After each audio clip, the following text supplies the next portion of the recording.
Pues, adelante. Amén, amén. Dios les bendiga. Bueno, pues hoy empezamos con el libro de apologética. No sé cuántos tuvieron la oportunidad y pudieron bajarlo. Estuvimos poniendo ahí, el pastor puso el último PDF. Espero que sí hayan podido bajarlo. Algunos, como los hermanos de Argentina, algunos ya se lo hicieron como un manual. Entonces, bueno, y los que no, pues pueden escuchar. Ya saben que somos bien flexibles. Entonces, bueno, ya el hermano ya oró, le damos gracias a Dios. Estoy agradecida con el Señor por permitirnos regresar a casa, y regresar con bien. Tuvimos unas vacaciones muy lindas, mi esposo y yo, y las disfrutamos bastante. Esta pantalla tiene filtro, pero de verdad vengo bien morena. Ustedes no se imaginan, bien morenita. Pero este Zoom tiene ese filtro que me hace que me vea más blanquita. Ok, estamos en la página, vamos a empezar en la página uno. Está aquí en la página uno, bueno, en la página 9 sería, es el capítulo uno, dice la necesidad de responder a todos. No viene aquí específicamente, aquí luego no viene lo que significa apologética, pero yo se los voy a explicar aquí inmediatamente. La apologética cristiana es definitivamente la defensa de la fe. Y aquí les leo, dice, es la defensa y justificación de la fe cristiana mediante argumentos racionales, evidencia histórica, filosófica y científica. En la Biblia se basa en el mandamiento de estar siempre preparados para presentar esta defensa que quiere, o sea, viene una palabra griega que es apologética, apologize o apologética, apología, ante todo.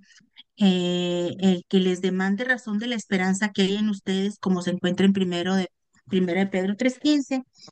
El versículo exactamente dice así, dicen, sino santificad al Señor Dios en vuestros corazones, estad siempre preparados para responder con mansedumbre y reverencia, y si cada uno os demande razón de la esperanza que hay en vosotros.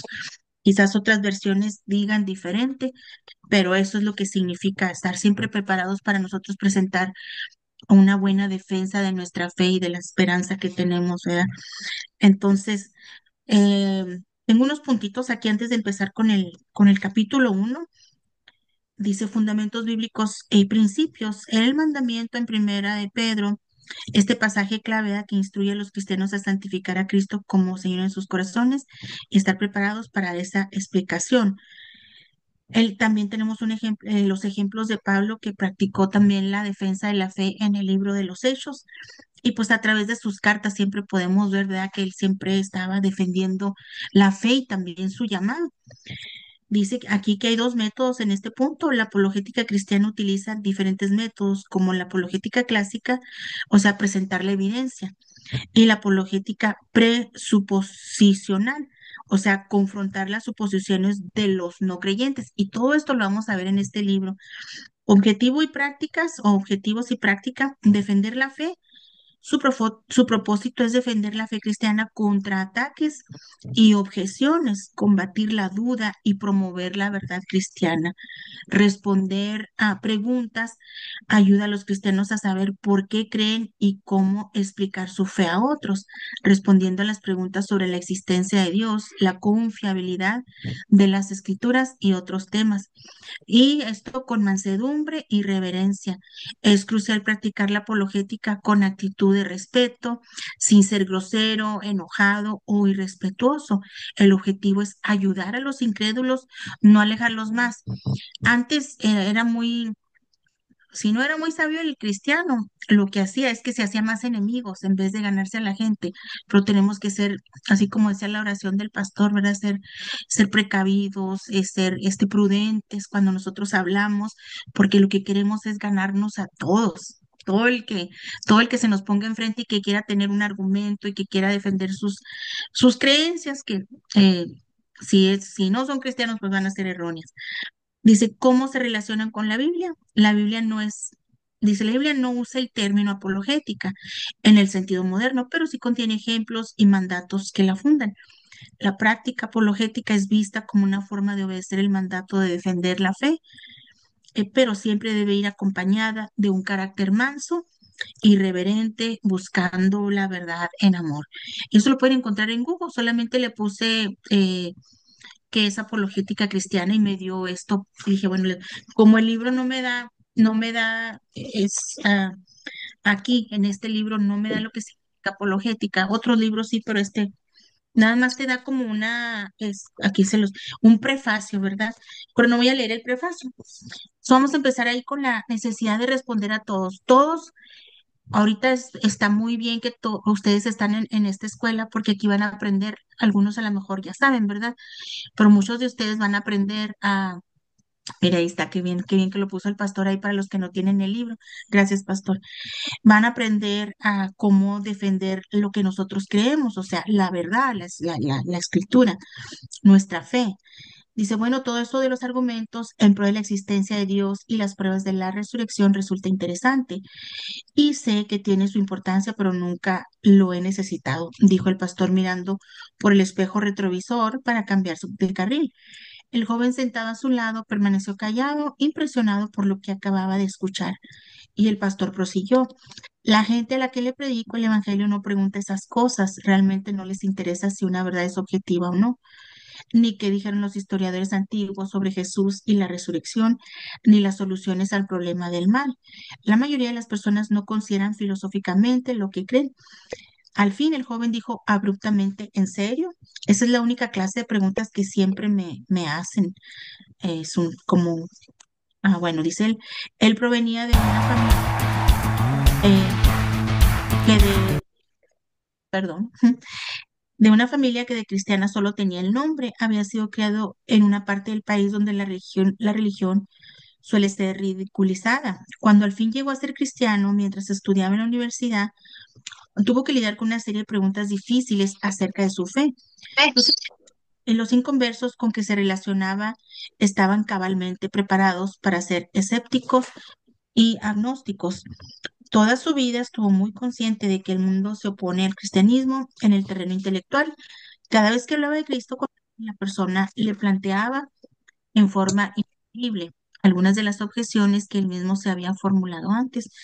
Por eso le parecía inconcebible que un pastor pudiera ministrar sin haber enfrentado la misma clase de oposición. Am, no voy a acabar de leer, pero sí les voy a decir una cosa, en este tiempo ahora se necesita mucho saber, conocer la verdad y conocer las evidencias que existen ahorita, tanto científicas como todo lo que podamos encontrar. Ahorita, de verdad, ahora sí hay mucha información, por decir antropológica, a ver si digo bien la palabra, antro- la de la antropología, ¿verdad? Donde, por decir,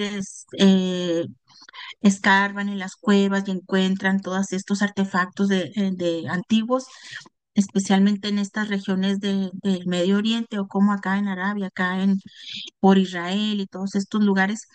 Y pues ya hemos visto, por decir en YouTube, que hay muchos videos, pues que se han encontrado muchísimas cosas. Creo que ahorita ya hasta encontraron muchos artefactos que datan, que no habían encontrado. Esto hace 20 años. Y apenas están saliendo videos o ya se están saliendo más a la luz, pero 20 años para atrás no se había, o sea, no había evidencia de que había existido, por decir, el templo que había hecho Salomón o el segundo templo que se hizo, no había nada, pero ya haciendo unas excavaciones alrededor del,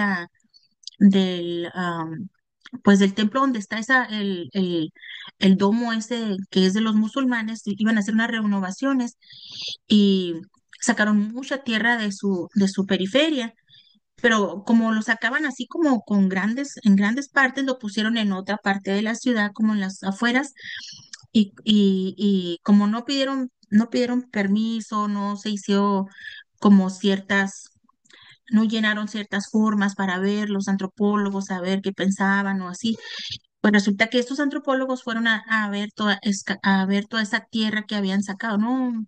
Sacaron muchas, muchas, muchas, muchas cosas de los niveles que tenía este lugar y bueno, sacaron en conclusión que todo databa de alrededor de 900 años, 1000 años o a 900 años antes de Cristo, que es más o menos cuando el rey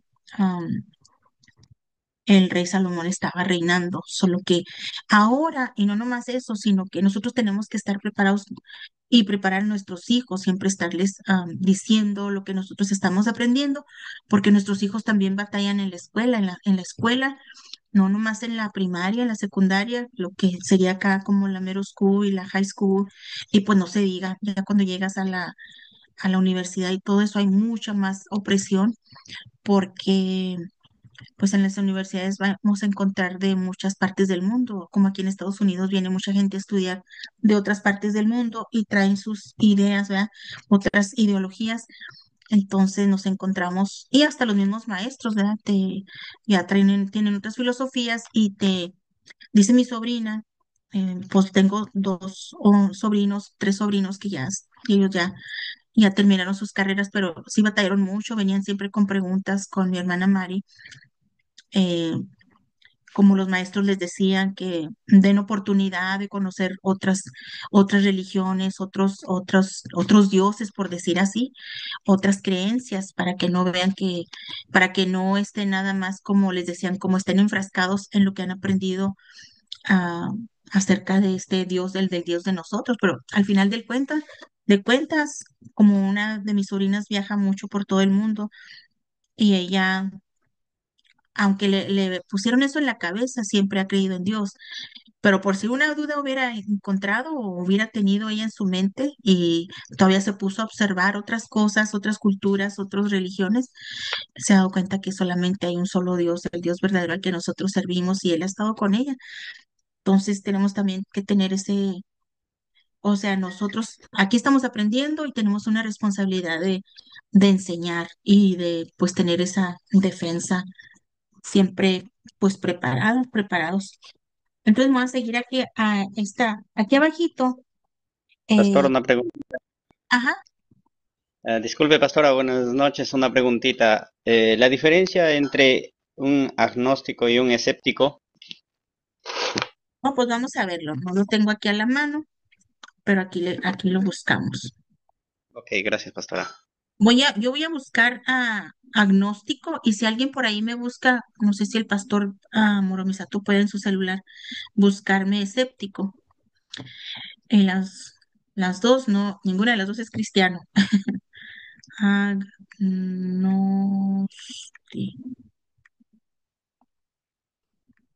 Debí haberlo traído apuntado en este libro, pero como este está nuevo, no tengo apuntes como lo he hecho en otros libros. Este es un libro totalmente nuevo.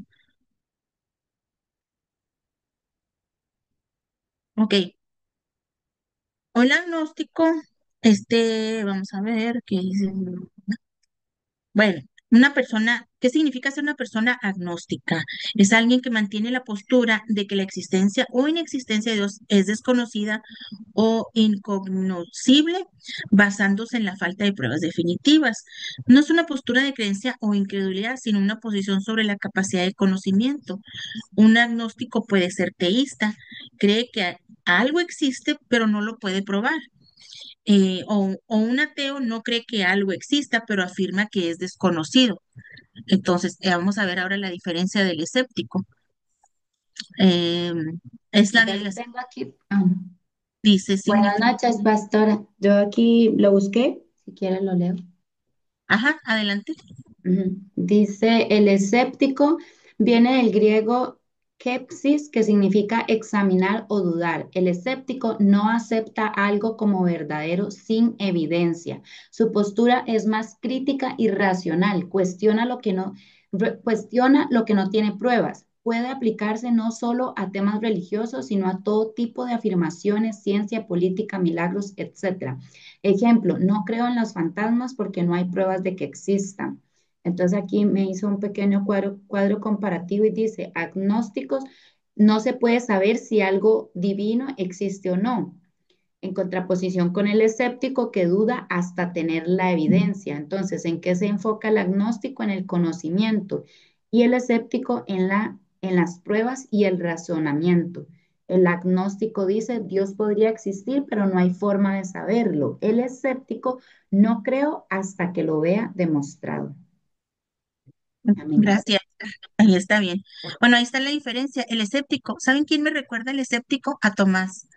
O sea, él definitivamente, hasta que no metió el dedo, ¿verdad? Hasta que no de verdad, palpó aquello, tuvo la evidencia enfrente de él, vio los agujeros de las manos y le dijo Dios, ¿verdad? Le dijo Jesús, mete, pon el dedo, pon la mano ahí.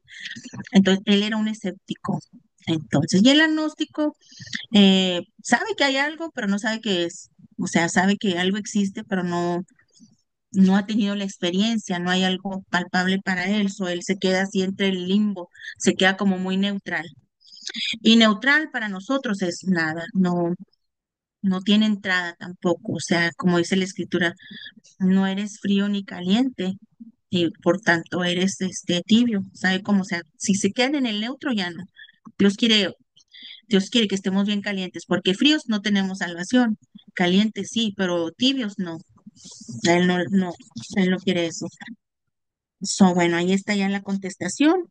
Y luego aquí abajito tenemos un cuadro, no sé si ahí está, de evangelización y preevangelización. En el de evangelización todos los cristianos la realizan en cualquier momento y lugar, su contenido es el evangelio, se basa en la revelación, expone el evangelio y su meta es la fe. Pero en la preevangelización, cualquier cristiano la realiza cuando se necesita. Solo si plantea una objeción, su contenido es la doctrina cristiana, se basa en la razón, esclarece la doctrina cristiana y su meta es el entendimiento. Preevangelización es esto, la defensa de la fe, porque antes de llevarlos al tema de evangelización, ¿verdad? O sea, el tema de la salvación, muchos de ellos van a tener dudas. Entonces hay que sacarlos de sus dudas para poderlos llevar a la cruz. Muy bien. Entonces seguimos a la siguiente página, ahí en la 11. Dice, por lo tanto, la evangelización y la preevangelización son ministerios distintos. Sabemos que la Biblia nos dice que evangelicemos, pero ¿qué ocurre con la preevangelización? ¿Es solo para unos pocos genios especialmente dotados o deberíamos efectuarla todos? Tenemos en realidad que responder a toda persona. Hay tres razones sencillas que explican por qué necesitamos involucrarnos en la preevangelización. Y el siguiente punto dice, los inconversos plantean buenas preguntas. Las objeciones que los inconversos plantean casi nunca son triviales. De hecho, a menudo son preguntas bien difíciles. Dice, a menudo se enfocan directamente al corazón de la fe cristiana y desafían sus propios fundamentos. Si los milagros no son posibles, entonces ¿por qué creer que Cristo era Dios? Si Dios no puede controlar el mal, ¿es en realidad digno de adoración? Enfréntelo. Si tales objeciones no tienen respuesta, mejor creamos en cuentos de hadas. Estas son preguntas razonables que merecen respuestas razonables y para todo va a haber respuesta. Ustedes van a ver conforme vamos desarrollando. Es muy buen libro y si pueden hacer sus notas, si pueden subrayar, y si hay algún tema que les interese, pueden hasta escribir en su libro, porque luego eh, nos han hecho esas preguntas. Dice, nosotros tenemos buenas respuestas. La mayoría de los escépticos oyen solo las preguntas y creen que no hay respuestas. Sin embargo, en realidad tenemos grandes respuestas para sus preguntas. Dice, el cristianismo es verdadero. Eso significa que la realidad siempre estará de nuestra parte y que solo tenemos que encontrar la prueba apropiada para responder a cualquier pregunta. Démosle vuelta. En el siguiente dice, Dios nos manda que les contestemos. Esta es la razón más importante. Dios nos ordena hacerlo. En 1 Pedro 3:15, como leímos ahorita, santificad a Dios, el Señor en vuestros corazones y estad siempre preparados para presentar defensa con mansedumbre y reverencia ante todo el que os demande razón de la esperanza que hay en vosotros. Entonces, este pasaje afirma varias cosas importantes. Primero, que hemos de estar preparados. Puede ser que nunca nos crucemos con alguien que formule preguntas difíciles acerca de nuestra fe, pero de todos modos debemos de estar listos por si se presenta la ocasión. Estar preparados no es solo tener la disposición, la información correcta, sino también una actitud dispuesta y el anhelo de dar a conocer a otros la verdad que creemos. Y en segundo, tenemos que presentar defensa a los que formulen preguntas. No esperemos que todos necesiten preevangelización, pero cuando la gente la requiera, debemos ser capaces y estar dispuestos a dar esas respuestas. Dice, por último, cuando respondemos, vinculamos la preevangelización con el establecimiento de Cristo como Señor de nuestros corazones. Si Él es realmente el Señor, debemos obedecerlo, derribando argumentos y toda altivez que se levanta contra el conocimiento de Dios y llevando cautivo todo pensamiento a la obediencia de Cristo, 2 Corintios 10:5. En otras palabras, debemos confrontar estos asuntos tanto en nuestra mente como en los pensamientos que expresan otras personas, lo que constituye el impedimento para conocer a Dios. La preevangelización trata precisamente de eso. Sin embargo, ese pasaje no es el único que manda a preevangelizar. Judas 3 también exhorta: amados, por la gran solicitud que tenía de escribiros acerca de nuestra común salvación, me ha sido necesario escribiros exhortándoos que contendáis ardientemente por la fe que ha sido una vez dada a los santos. Judas escribe a gente atacada por falsos maestros y tenía que animarlas a proteger la fe tal como fue revelada a Cristo. En el versículo 22 ahí de Judas expresa una declaración significativa en cuanto a la actitud que debemos de tener cuando dice: a algunos que dudan, convencerlos. También hay un pasaje en Tito que requiere que el liderazgo de la iglesia conozca las evidencias cristianas. Cualquier anciano de la iglesia debe ser retenedor de la palabra fiel tal como ha sido enseñada, para que también pueda exhortar con sana enseñanza y convencer a los que contradicen. Dice Pablo en 2 Timoteo 2, 24, 25, también nos indica cuál debe ser nuestra actitud en este obrar, porque el siervo del Señor no debe ser contencioso, sino amable para con todos, apto para enseñar, sufrido, que con mansedumbre corrija a los que se oponen, por si quizá Dios le conceda que se arrepientan para conocer la verdad. Cualquiera que intente responder las preguntas de los inconversos seguramente será maltratado y tentado a impacientarse, pero nuestro objetivo principal es que puedan llegar a conocer la verdad de que Jesús murió por sus pecados. Con una tarea tan importante entre manos, no debemos descuidar la obediencia a este mandamiento. Ah, a mí no me ha tocado nunca que me maltraten por causa de estar explicando con evidencias o así. Al contrario, se han convertido las personas las que de repente tienen preguntas y preguntas así difíciles, y gracias a Dios a mí no me ha tocado un maltrato o que estén argumentando, como arguing, como peleando. No, no, no me ha tocado a mí. No sé si un día me va a tocar, pero yo estoy lista, estoy más que lista para defender la fe, pero así con amor. Yo pienso que ha sido más prudencia y amor por estas almas, y, y yo creo que las personas han sido convencidas por la palabra del Espíritu Santo, ya empezó a trabajar en ellas y se convirtieron. Dice, pero ¿qué acerca dice, sin duda, algunos ya habrán pensado en varias razones por las que no tenemos que comprometernos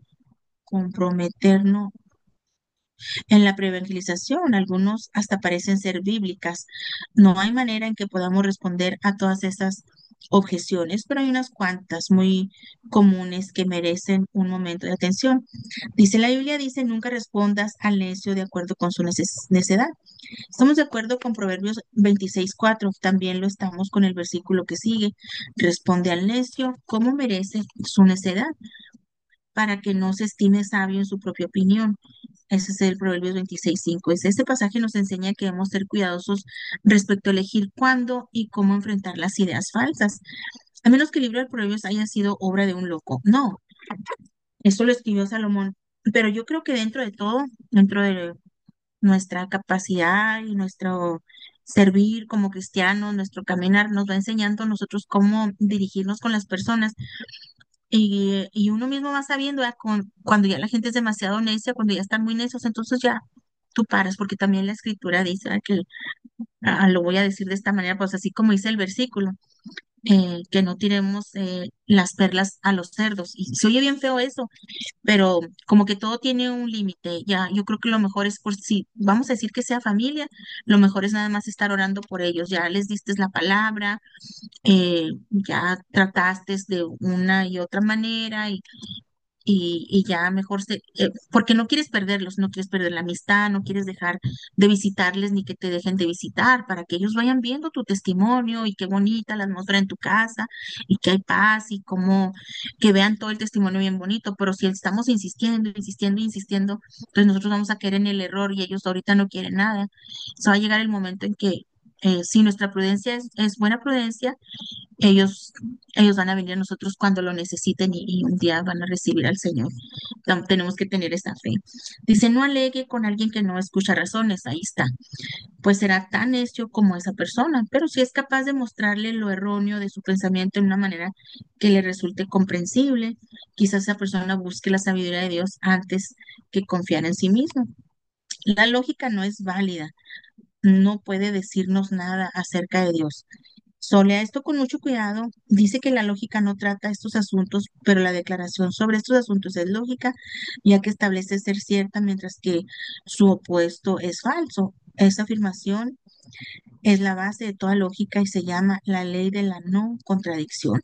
Para decir que la lógica no tiene que ver con Dios, uno debe aplicársela a Dios en esa misma declaración, de modo que la lógica es ineludible. Me paso al siguiente acá abajo. Dice, si la pre-evangelización es bíblica, ¿por qué no vemos que se practicara en la Biblia? Es una buena pregunta. Puede ser que no la busquemos o no la reconozcamos cuando la vemos.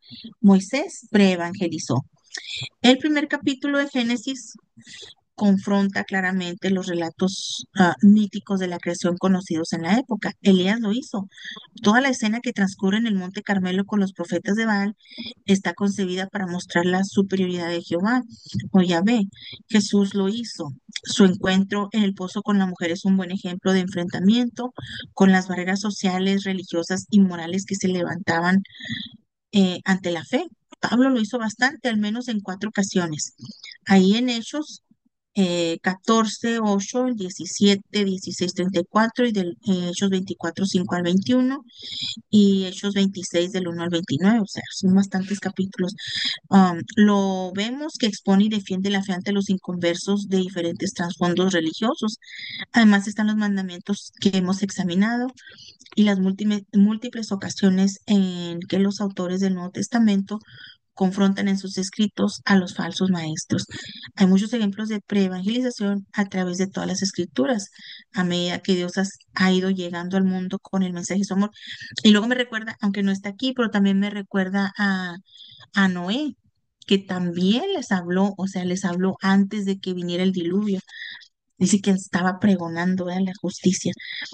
Los inconversos tienen buenas preguntas, dice el cristianismo, tiene buenas respuestas y Dios nos ha dicho que les demos las respuestas que están buscando. No todos plantean preguntas filosóficas profundas y Dios nunca nos garantiza el éxito.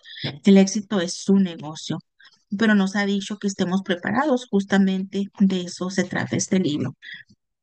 Capítulo 2, página 17, dice preguntas acerca de Dios. La existencia de un Dios personal y moral es el fundamento de todo lo que creen los cristianos.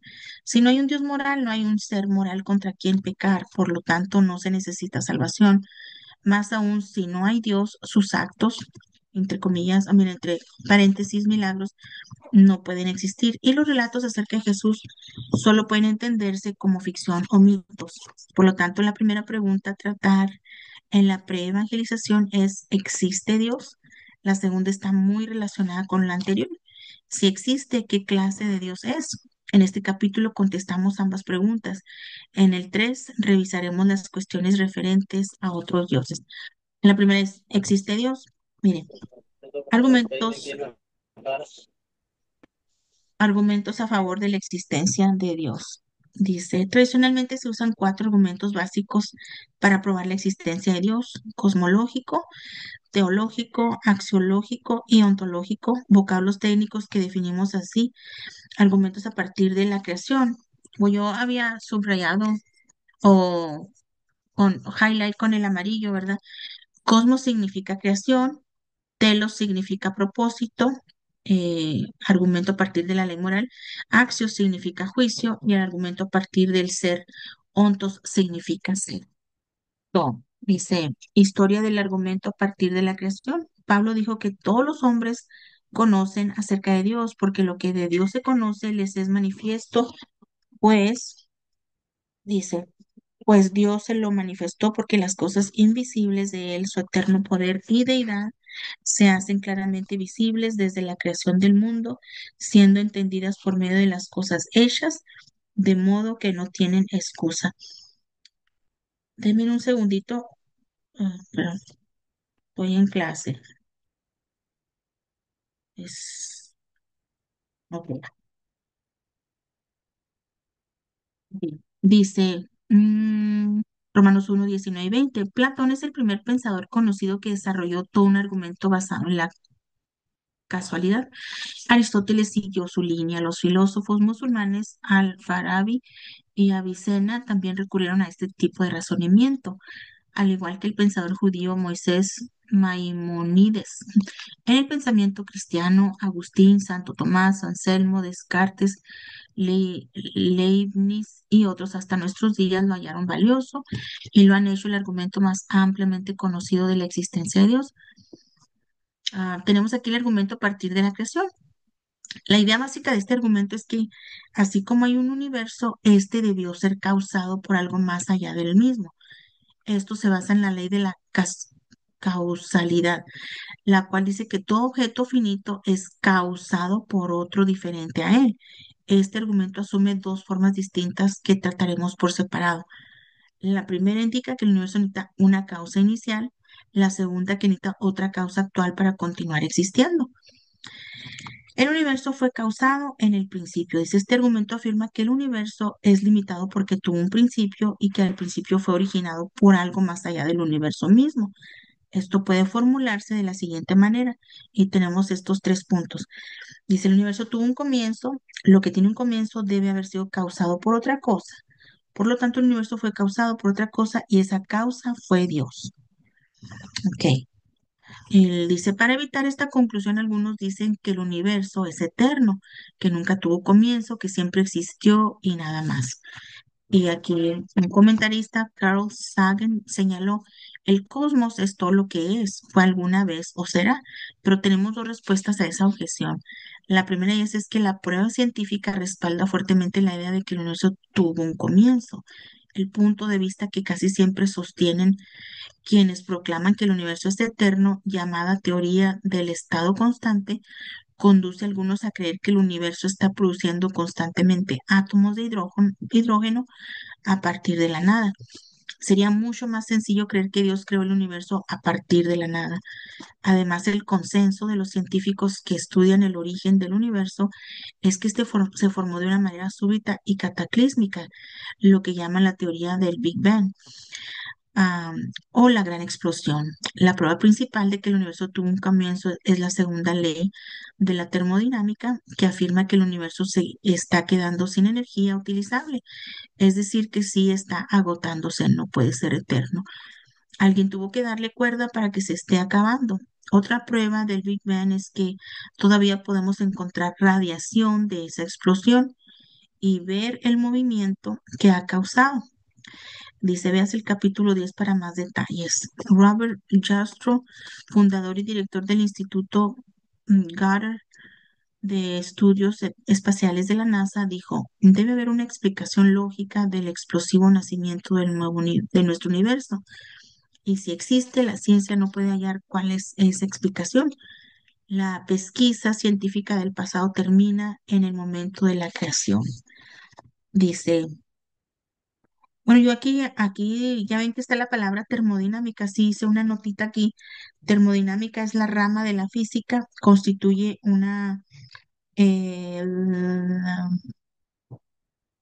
pues creo que hice una teoría fenomenológica que estudia sistemas, redes deductibles, los estados de equilibrio, energía térmica, temperatura, presión, potencial química, electromotriz.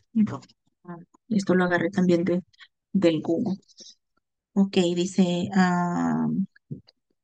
más allá de la evidencia científica que demuestra que el universo empezó, hay una razón filosófica para creer que el mundo tuvo un punto de partida.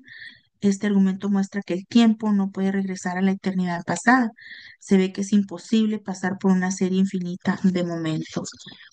Uno puede imaginarse que pasa por un número infinito de puntos sucesivos en el vacío, moviendo el dedo de un punto a otro, pero el tiempo no tiene dimensiones ni es imaginario, es real. Y cada momento que pasa consume tiempo que no podemos recuperar. Es más que pasar el dedo a través de un número interminable de libros en una biblioteca. Uno nunca llega al último libro, aunque piense que lo ha hecho, siempre puede agregarse uno más y otro y otro. Uno nunca puede terminar una serie infinita de objetos materiales. Si el pasado es infinito, lo cual es otra manera de decir, si el universo siempre hubiera existido sin un comienzo, nunca habríamos podido pasar por el tiempo para llegar a hoy. Si el pasado es una serie infinita de momentos y justo ahora es donde termina, habríamos pasado por una serie infinita y eso es imposible. Si el mundo nunca hubiera tenido un principio, no habríamos podido llegar a hoy, pero llegamos a hoy, de modo que el tiempo debe haber empezado en algún punto particular del pasado y hoy ha llegado a un tiempo definido desde entonces. Por lo tanto, el mundo es un hecho finito, después de todo, y necesita una causa para su comienzo. Bueno, y sabemos que la Biblia dice, "Ah, el cielo y la tierra pasarán, pero mis palabras no pasarán". Y es más, ahí en Apocalipsis dice que Dios va a traer un cielo nuevo y una tierra nueva. Dice que hay dos clases de series infinitas. Una es abstracta y otra concreta. La serie infinita abstracta es un infinito matemático. Por ejemplo, como cualquier matemático sabe, hay un número infinito de puntos en una línea entre el extremo A y el B. No importa cuán corta o larga sea la línea, digamos que los puntos son dos sujetalibros separados por 1 metro. Ahora, como todos sabemos, aunque haya un número infinito de puntos matemáticos abstractos entre los dos sujetalibros, no podemos poner un número infinito de libros entre ellos. No importa cuán delgadas sean las páginas, tampoco importa cuántos metros de distancia pongamos entre los sujetalibros, pues todos, de todos modos, no podemos poner un número infinito de libros entre ellos. De manera que si las series infinitas matemáticas abstractas son posibles, no lo son las series infinitas reales. Ahora que sabemos que el universo necesitó una causa para su comienzo, prosigamos con la segunda forma del argumento, la cual muestra que también necesita una causa para continuar existiendo. Dice que el universo necesita una causa para su existencia continua. Algo nos mantiene existiendo precisamente ahora en este momento para que no desaparezcamos sin más ni más. Algo ha causado no solo que el mundo sea Génesis 1:1, sino que también continúe y conserve su existir en el presente, Colosenses 1:17. El mundo necesita tanto una causa originadora como una causa conservadora. En cierto sentido, es la pregunta más elemental que podemos hacer, ¿por qué hay algo en vez de nada? Eso puede plantearse de la siguiente manera. Tiene 3 puntos aquí. Dice, las cosas finitas cambiantes existen. Por ejemplo, yo debo existir para negar que existo, de modo que de una u otra manera debo existir realmente. Cada cosa finita cambiante debe ser causada por otra cosa. Si es limitada y cambia, no puede existir independientemente. Si existiera independientemente o necesariamente debiera haber existido siempre sin ninguna clase de cambio. No puede haber un regreso infinito de estas causas. Es decir, uno no puede seguir explicando cómo esta cosa finita causa esta otra, la que a su vez causa otra cosa finita y continuar con lo mismo. En realidad eso es posponer indefinidamente la explicación. Eso no explica nada. Además, si hablamos de por qué existen cosas finitas en el presente, no importa cuántas causas finitas pueda uno alinear como explicación, puesto que a su debido momento habrá una causa que origine su propia existencia, lo que es simultáneamente efecto de esa causa. Eso carece de sentido, por lo tanto, ningún regreso infinito puede explicar por qué existió hoy. En consecuencia, debe haber una primera causa incausada de toda cosa finita cambiante que existe. Este argumento muestra por qué debe haber una causa conservadora presente del mundo, pero no nos dice mucho sobre qué clase de Dios existe. ¿Cómo sabemos que esta causa es realmente el Dios de la Biblia? Entonces, seguimos con el siguiente, ese argumento a partir del propósito, diseño entre paréntesis. Este argumento, como otros que mencionaremos brevemente, razona a partir de un aspecto específico de la creación para ir luego al creador que lo puso ahí. Argumenta a partir del diseño al diseñador inteligente. Dos aspectos de la creación. Entonces nos da una gráfica aquí, dice causa originadora y causa continua. La originadora tiene en círculo Dios, dice en el principio creó Dios los cielos y la tierra, Génesis 1:1, el tiempo. Y luego acá, causa continua, tiene en círculo Dios que continúa con una flechita. Y lo dice porque en él fueron creadas todas las cosas. Todo fue creado por medio de él y para él. Y él es antes de todas las cosas y todas las cosas en él subsisten. Colosenses 1:16 y 17. Son estos tres puntos, todo diseño implica un diseñador, todo. Hay un gran diseño en el universo, por lo tanto debe haber un gran diseñador del universo. Y todo es tan perfecto, aunque no sé si más adelante el libro, no me recuerdo, va a traer algunos ejemplos, pero nosotros lo podemos ver en el universo, aún matemáticamente es perfecto. Dice, conocemos la primera premisa por experiencia. Cada vez que vemos un diseño complejo, sabemos por esa experiencia que provino de la mente de un diseñador. ¿Recuerdan que vimos en el libro de Teología Bíblica Sistemática, hablando también de la creación de Dios, cómo pone un reloj? Y hablando también, estaba en el mismo contexto, en el mismo capítulo, cuando hablaba de la teoría del Big Bang, que es una explosión, que es una teoría nada más, ¿verdad? Y según esto, de la nada hubo una explosión de un átomo que se hizo. O sea, haz de cuenta como si está, no tengo un reloj a la mano, pero es el ejemplo que da en el libro de teología. Es como si un reloj explota y por los miles de millones de años vuelve a ponerse en su lugar perfecto: 12, 1, 2, 3, 4, 5, 6, 7, 8, 9, 10, 11. Y ya ven como un reloj es muy complejo y tiene muchas mecánicas y rueditas y todo esto.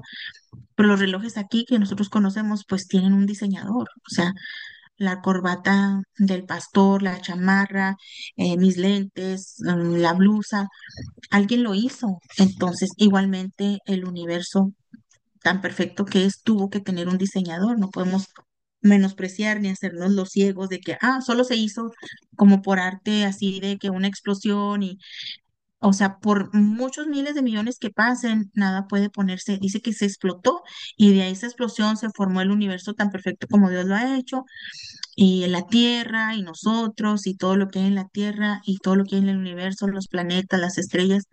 Es imposible, o sea, no tiene sentido. Dice, conocemos la primera premisa por experiencia, cada vez vemos un diseño complejo. Dicen los relojes, y pues mira, aquí viene precisamente, los relojes implican relojeros, los edificios suponen arquitectos, las pinturas implican pintores, los mensajes codificados presuponen un emisor inteligente. Siempre tenemos esa expectativa porque la vemos ocurrir una y otra vez. Esta es otra manera de establecer el principio de la casualidad. Además, mientras mayor el diseño, mayor su diseñador. Los castores construyen represas con troncos, pero nunca han hecho una como la de Hoover en Colorado, en Estados Unidos. De igual manera, si sentamos 1000 simios ante, o sea, monkeys o changuitos, ante una máquina de escribir, nunca escribirán un Hamlet. No obstante, Shakespeare lo hizo en el primer intento. Mientras más complejo el diseño, mayor la inteligencia requerida para producirlo. Déjenme ver si puedo omitir esta. Bueno, leamos este. Historia del argumento a partir del diseño. Dice, porque tú formaste mis entrañas, tú me hiciste en el vientre de mi madre, te alabaré porque formidables, maravillosas son tus obras. Estoy maravillado y mi alma lo sabe muy bien. Salmo 139, 13, 14. Y aquí dice William Paley, 1743-1805, en respuesta al nacimiento de la Ilustración y del método científico, insistía que si alguien encontraba un reloj en un campo, concluiría correctamente que hubo un relojero debido al claro diseño. Lo mismo debe decirse del diseño encontrado en la naturaleza. El escéptico David Hume llegó a aseverar ese argumento en su libro Dialogues Concerning Natural Religion, diálogos acerca de la religión natural, como hicieron otros pensadores. Sin embargo, hubo tanto oponentes como defensores de esa teoría. El clásico defensor fue William Paley y el oponente más famoso, David Hume. Dice, aquí debemos de mencionar que hay una diferencia entre los patrones sencillos y el diseño complejo. Bueno, y te da, esto es prácticamente casi lo que vimos allá en el libro de teología. Dice, los copos de nieve, los cristales de cuarzo tienen patrones sencillos, repetidos una y otra vez, aunque se debe a causas naturales por completo. Me paso a la siguiente página, en la 25, donde dice, el contenido de información que hay en el cerebro humano expresado en bits puede ser comparable con el número total de conexiones entre las neuronas, aproximadamente 100 trillones, o sea, 100, bueno, no voy a saber decir eso, o 2, 3, 6, 9, 12. Son bastantes. De bits, dice, si esa información se escribiera, digamos, en español, llenaría unos 20 millones de tomos, tantos como hoy en las bibliotecas más grandes del mundo. Es equivalente a 20 millones de libros, yace en la cabeza de cada uno de nosotros. El cerebro es un lugar muy grande en un espacio muy pequeño. La neuroquímica del cerebro, asombrosamente activa, es el circuito de una máquina mucho más maravillosa que cualquiera que los seres humanos hayan diseñado. Dice, a ver si puedo omitir esto y seguir al siguiente, porque esto habla de lo mismo del diseñador. Dice, el argumento, en siguiente página, a partir de la ley moral. Pueden plantearse argumentos similares basados en el orden moral del universo más que en su orden físico. Estos postulan que la causa del universo debe ser moral, además de poderosa e inteligente. Tiene 3 puntos. De todos los hombres son conscientes de una ley moral objetiva. Las leyes morales suponen un legislador de ellas. Por lo tanto, debe haber un supremo legislador moral de la ley. Este argumento sigue también el principio de la causalidad en un sentido, pero las leyes morales son diferentes a las naturales que ya examinamos. Las leyes morales no describen lo que es, prescriben lo que debe ser. No son sencillamente una descripción de la manera en que se comportan los hombres, ni se conocen observando lo que ellos hacen. Si lo fueran, nuestro concepto de moralidad sería, por cierto, diferente. Las leyes morales nos dicen, en cambio, lo que los hombres deben hacer, háganlo o no. Así que todo deber moral procede de más allá del universo natural. No se puede explicar con nada de lo que sucede en el universo, ni se puede reducir a lo que hacen los hombres en el universo. Trasciende el orden natural y requiere una causa trascendente. Dice historia del argumento moral. Este argumento no ganó preeminencia sino hasta comienzos del siglo XIX, perdón. Luego que se publicaran los escritos de Immanuel Kant, este insistía en que no había forma de acceder al conocimiento absoluto de Dios y rechazaba todos los argumentos tradicionales sobre su existencia. Sin embargo, aprobó el planteamiento moral, no como prueba de la existencia de Dios, sino como forma de mostrar que es un postulado necesario para la vida moral. Dice, en otras palabras, no podemos saber que Dios existe, pero debemos actuar como si existiera para que la moral tenga sentido.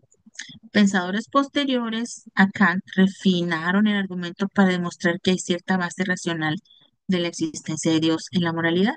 También se ha intentado refutar la existencia de Dios basándose en la moral e ideas procedentes de Pierre Bayle y Albert Camus o Camus. Algunos alegarán que esta ley moral no es realmente objetiva, que es solo un juicio subjetivo que procede de los postulados sociales. No obstante, este punto de vista no considera el hecho de que todos los hombres reconozcan las mismas cosas malas, como el asesinato, la violación, el robo y la mentira.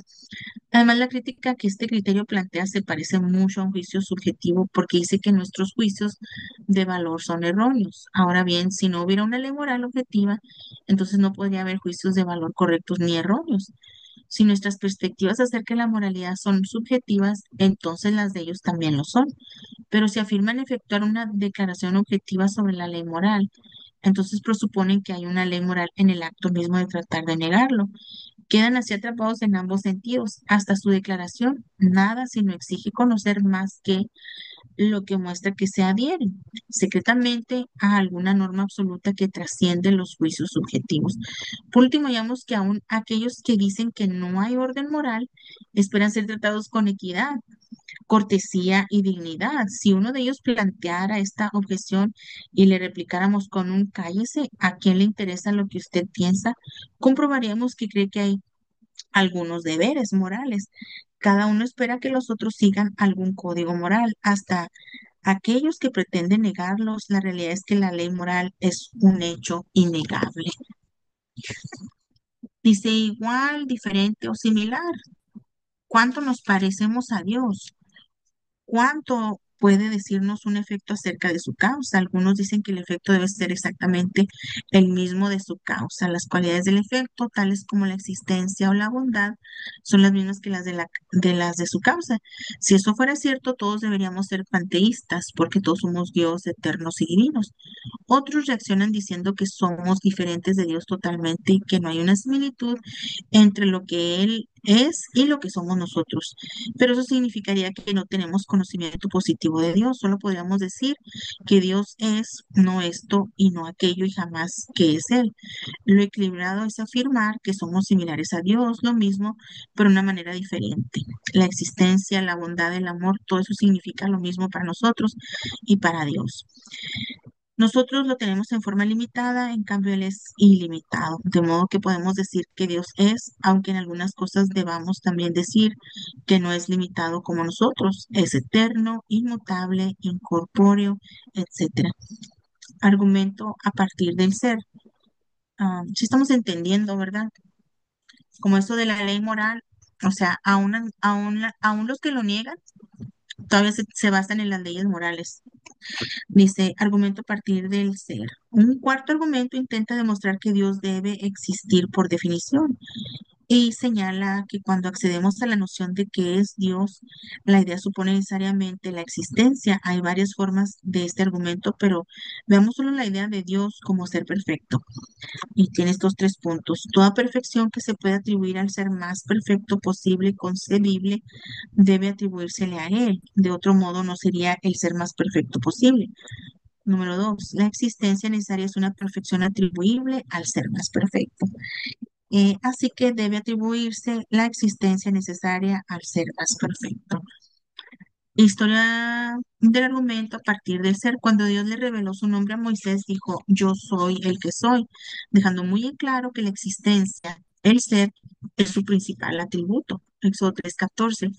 Anselmo Canterbury, monje del siglo XI, usó esta idea para formular una prueba de la existencia de Dios a partir de la noción de Dios, sin tener que buscar la evidencia en la creación.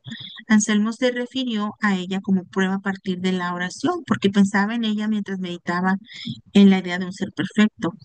De aquí el nombre del tratado donde se expone esta prueba, el monologium, que significa orar en un solo sentido. En el prosologium, otra de sus obras, Anselmo dialoga con Dios sobre la naturaleza y también desarrolla un argumento a partir de la creación.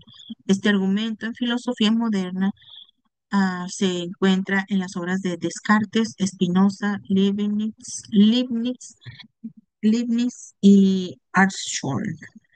Para responder la primera cuestión, la existencia necesaria significa que algo existe y no puede no existir.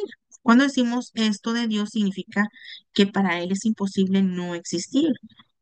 Esta es la clase más perfecta de existencia porque no puede dejar de ser. Este argumento logra demostrar que nuestra idea de Dios debe incluir la existencia necesaria, pero no comprueba que Dios exista de modo real.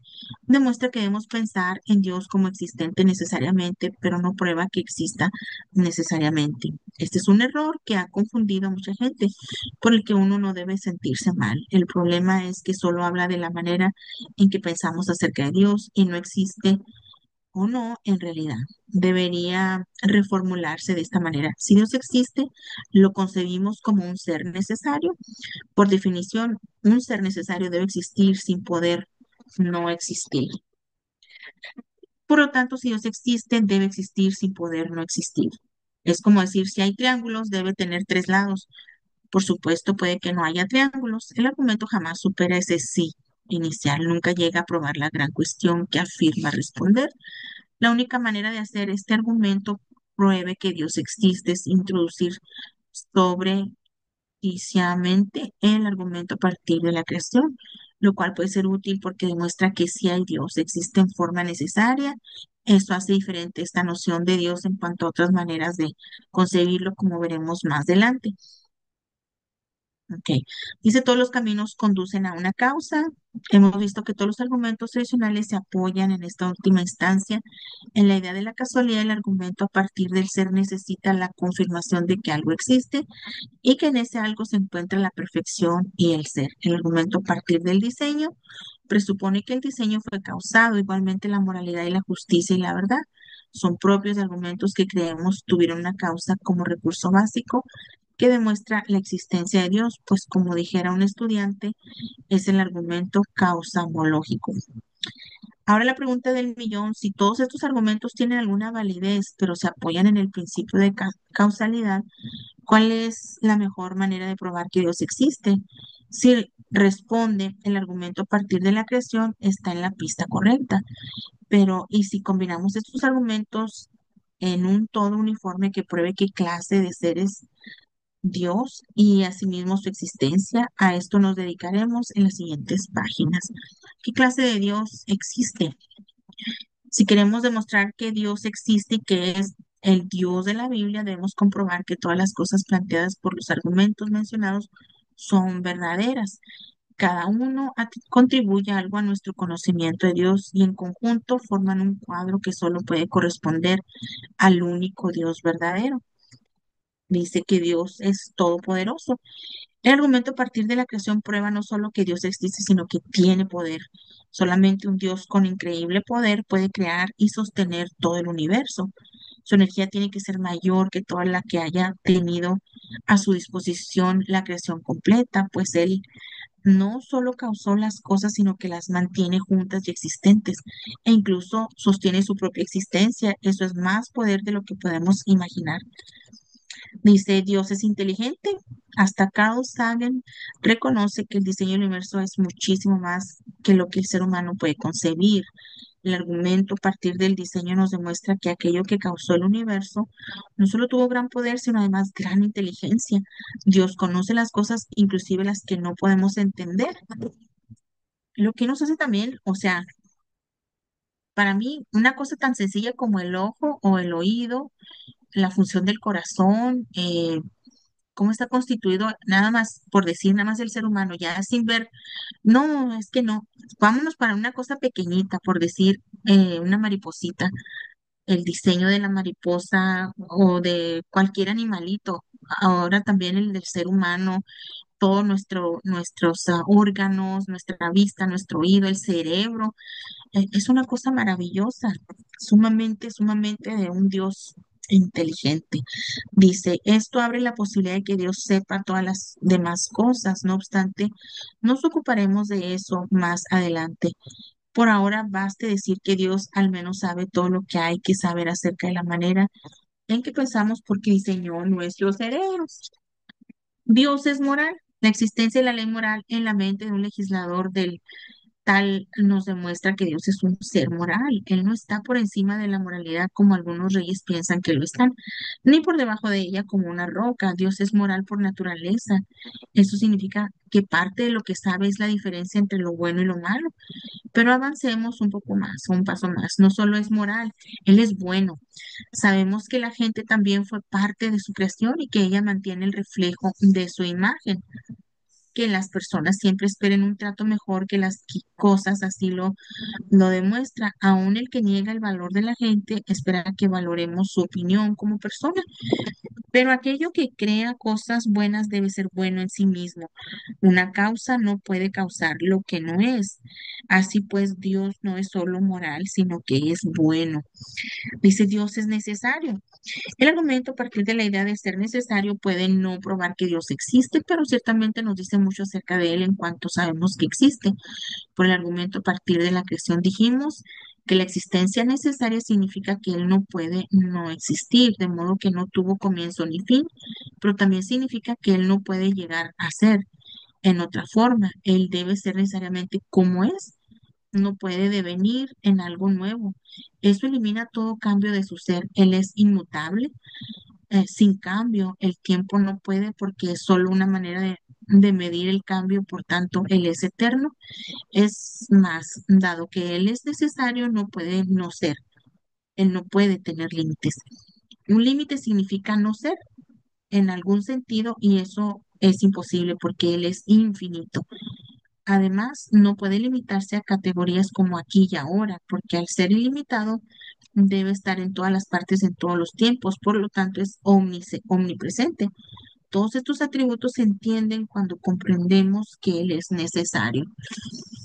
Dice, el cambio puede ser en esencia cómo transformar un perro en caballo accidental, cómo transformar a una morena en rubia. Los cambios esenciales modifican aquello que define una cosa. Los accidentales cambian solo los detalles pequeños. Dios no cambia su esencia porque eso significa no existir. Recuerde, su esencia es existir. Él no puede cambiar. ningún detalle suyo porque todo lo que es está envuelto en su existencia, por lo tanto es inmutable, incambiable.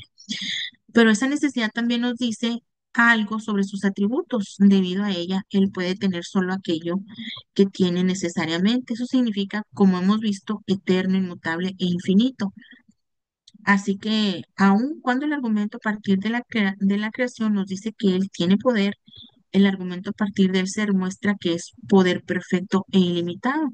El argumento a partir del diseño nos dice que es inteligente, pero su necesidad nos informa que su conocimiento es eterno, inmutable e infinito. El orden moral sugiere que Él es bueno, pero la perfección de su ser quiere decir que debe ser todo bueno en forma perfecta y limitada. Todo lo que Dios es debe serlo de acuerdo a su naturaleza, así que su poder, conocimiento y bondad son tan perfectos como su ser.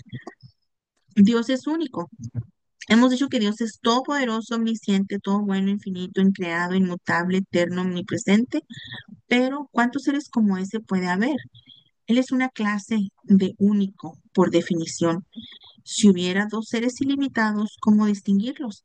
Si no tienen límites que definan dónde termina uno ni dónde empieza el otro. De igual manera, ninguno podría empezar o terminar, solo puede haber un ser infinito y no otro. Dios es Señor sobre la creación.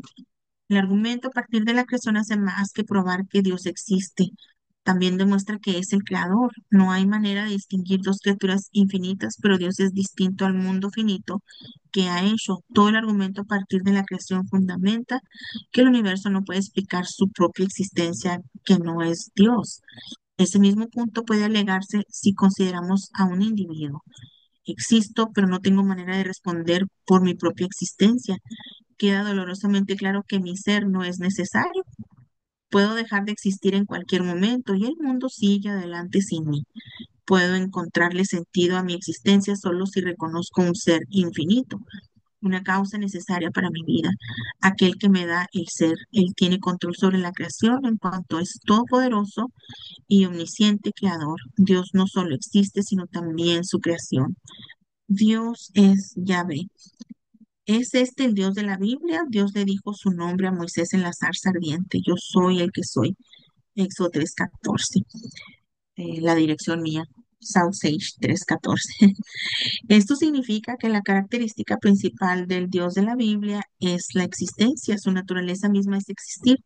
Cualquiera puede decir yo soy lo que soy, pero solamente Dios puede decir yo soy el que soy. Él es el yo soy.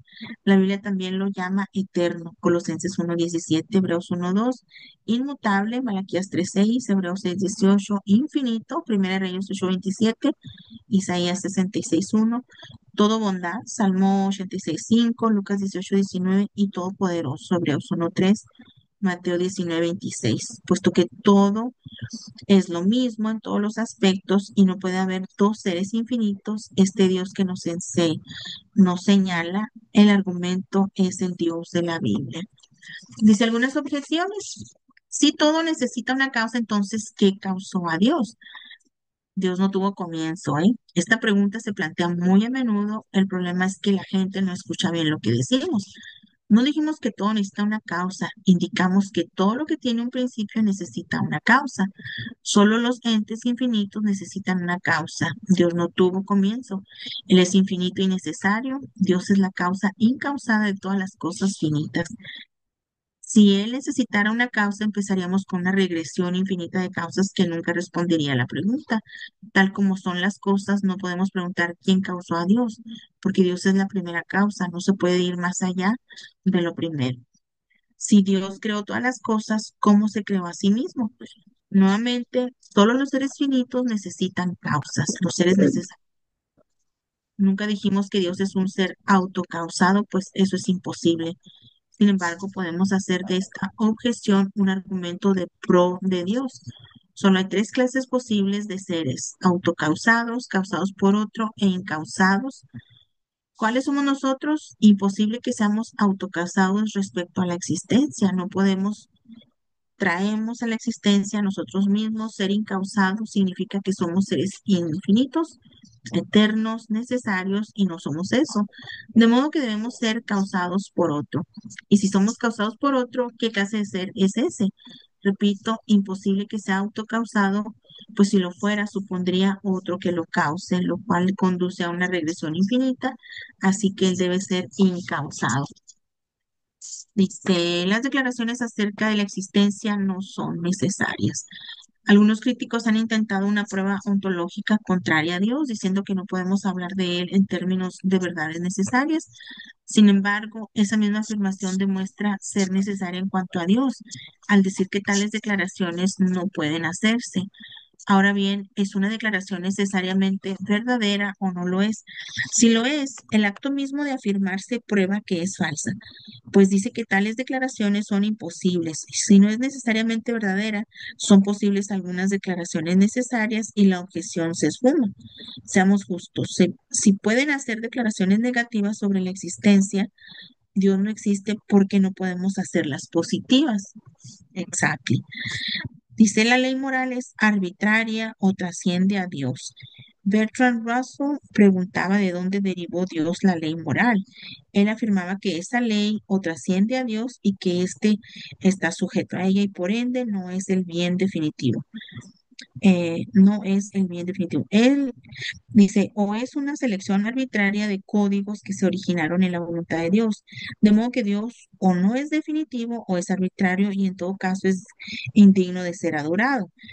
Russell no logra agotar las posibilidades, por lo que podemos esquivar las derivaciones de este dilema. Nuestro punto de vista es que la ley moral se arraiga en la bondadosa amante naturaleza de Dios. Esto no es algo que trasciende a Dios, sino que es inherente a Él. Es imposible que Dios desee algo que no concuerde con su naturaleza.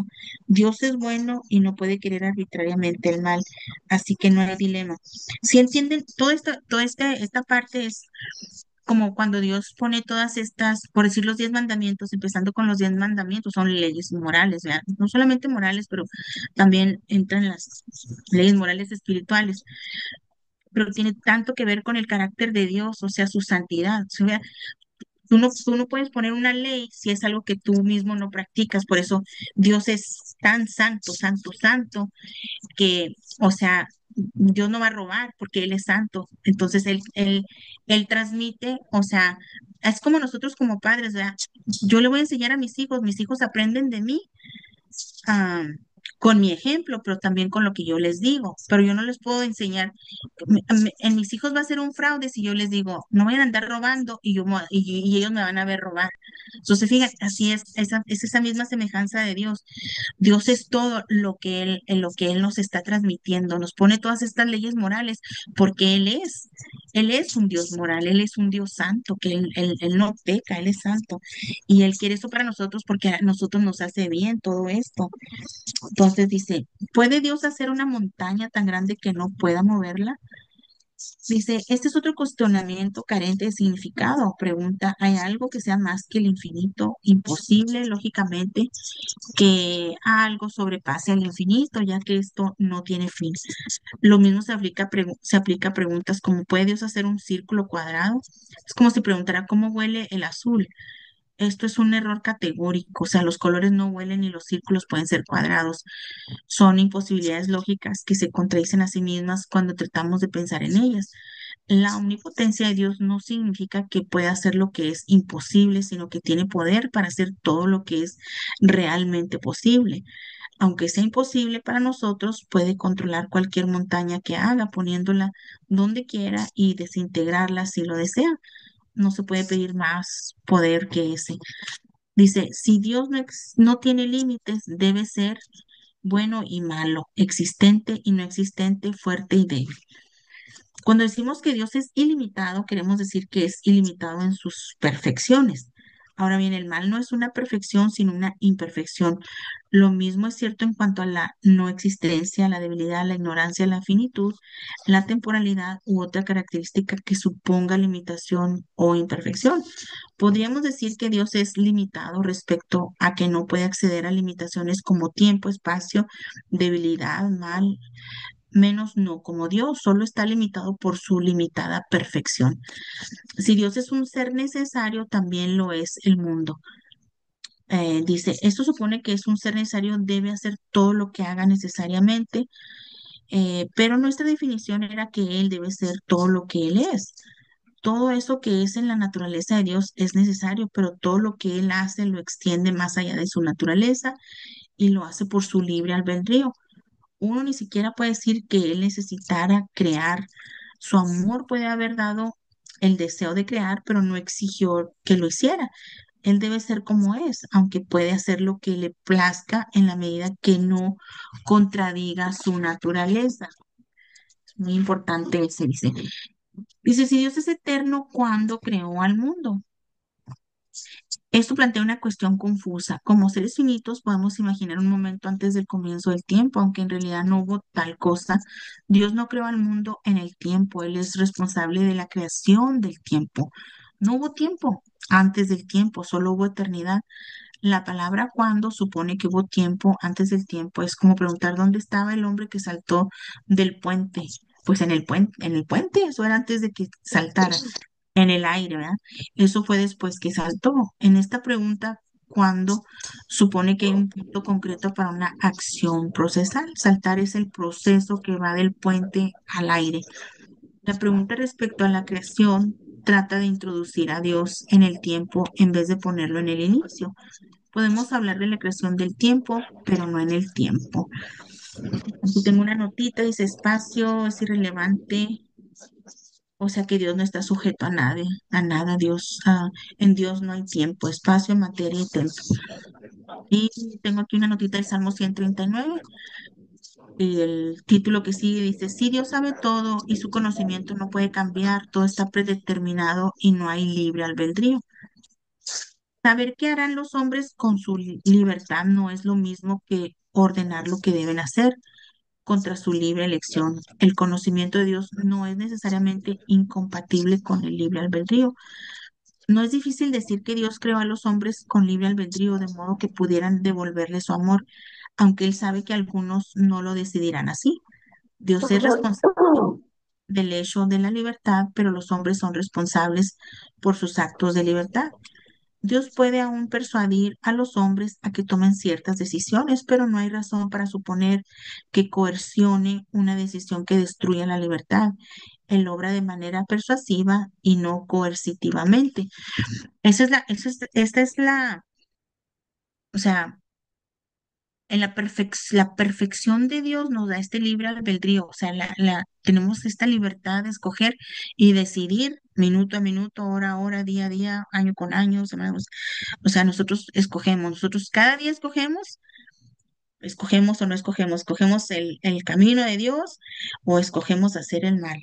Entonces, pero esta es la perfección de Dios, por eso uno de sus nombres es Dios de justicia, porque si Dios no nos hubiera dado tanto a nosotros como a los ángeles el libre albedrío, entonces Dios no sería un Dios justo, porque estaríamos sujetos a solamente hacer lo que seríamos como unos robots que nos manda y tenemos que hacerlo, estamos obligados a hacerlo y no es así. Dios no nos obliga ni siquiera a estar en su casa, a estar en su iglesia, a venir a su presencia. Él no nos obliga a orar, a adorarle, a amarle, a servirle, a amar su obra. Él no nos obliga a nada. Todo lo que nosotros lo hacemos es en nuestro libre albedrío, debiera ser por amor.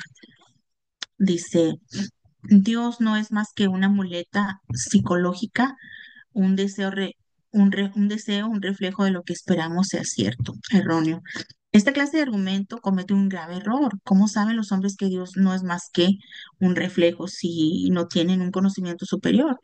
Para tener la seguridad de que el límite de la realidad es la conciencia del hombre y que nada hay más allá de ella, uno debe superar los linderos de esa conciencia.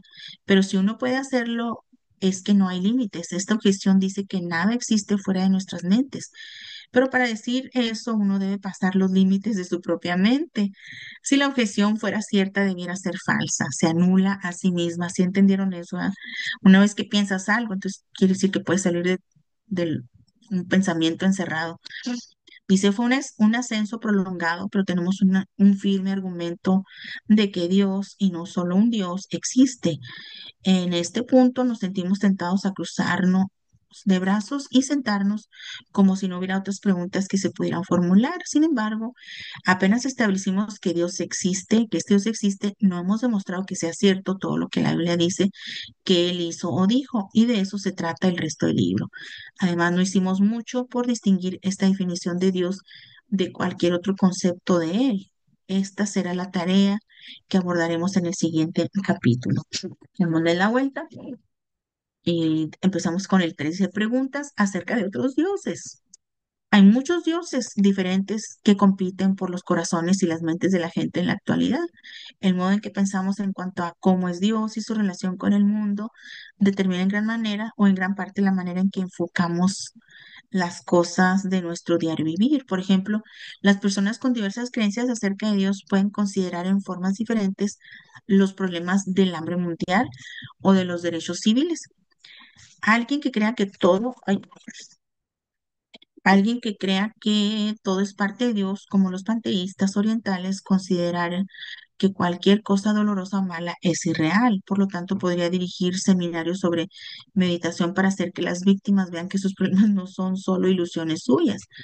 Una persona que piense que Dios se desarrolla con el progreso del mundo, tal vez se enrole en alguna organización de ayuda a países con hambrunas o en Amnistía Internacional, creyendo firmemente que contribuye a mejorar a Dios. Imagínense, alguien que tenga fe en el Dios de la Biblia mostrará compasión a quienes estén necesitados y proveerá alimento, ropa y refugio.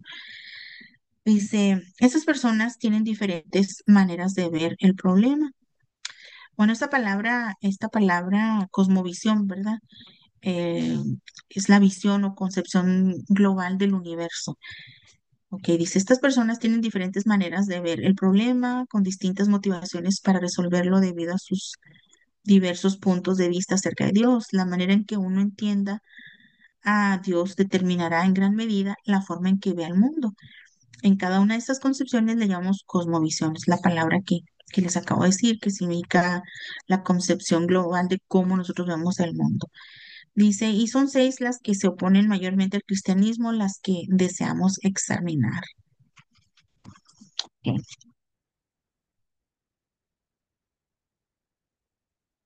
Dale la vuelta. Tenemos seis aquí. Dice ateísmo. Pues creen que Dios no existe. El deísmo, Dios existe pero no hace milagros. Panteísmo, todo es Dios. Panenteísmo, Dios se desarrolla junto con el mundo. Imagínense. Deísmo deísmo finito, Dios existe pero es limitado o imperfecto. Politeísmo, existen muchos dioses. Examinaremos en cada una de estas ideas el punto de vista acerca de Dios, el mundo, el mal, los milagros, los valores morales o éticos. El diagrama que sigue organiza esas variadas cosmovisiones de acuerdo con las opciones lógicamente posibles concernientes a Dios. Cada nivel del diagrama plantea una de las cuatro preguntas básicas respecto a Dios. ¿Cuántos dioses hay? ¿Son finitos o infinitos? Yo sigo mucho a un muchacho que es de allá de Argentina, se llama Agustín Laje, y tiene unos libros bien chistosos. Bueno, no está, o sea, no tan chistosos, sino que tiene uno, no sé si, a ver si lo tengo por aquí. te lo- Este libro se llama perdón por la palabra, pero así se llama el libro, Generación de Idiotas. Pero está suave este libro porque habla de la ideología de género y cómo todo eso se está muriendo, como lo mencionaba en la otra clase. O sea, agarran mañas, agarran como temitas de cosas que hacer en el mundo, ¿verdad? Las generaciones y esta generación en estos cortitos años, unos poquitos años, unos 20 30 años o 20 años, agarró de que todo esto es la ideología de género y se me hace mucho 20 años, pero ya está muriendo prácticamente, las naciones se están volviendo a poner otra vez a, a revocar pues esas leyes que habían puesto acerca de la ideología de género y está volviendo a su naturaleza, a lo normal.